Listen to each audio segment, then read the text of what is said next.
دوی جملې ذکر په الماني ژبه باندې راځي دوستانو په اوسنۍ زمانه کې په تېره شوې زمانه کې او په را روانه زمانه کې دوه جملې به درته زه وایم یوه جمله به تاسو وایئ په اوسنۍ زمانه کې وایو زه په کور کې یم دغه جمله په الماني ژبه کې داسې وایو ich bin zu Hause ich bin zu Hause په اوسنۍ زمانه کې په تېره شوې زمانه کې وایي زه په کور کې وم زه په کور کې وم دغه جمله په الماني ژبه داسې وایو ich war zu Hause ich war zu Hause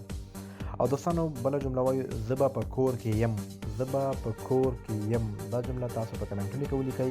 روانه زمانه ده آینده زمانه ده څنګه لیکل کېږي ګورو چې څوک یې صحیح لیکي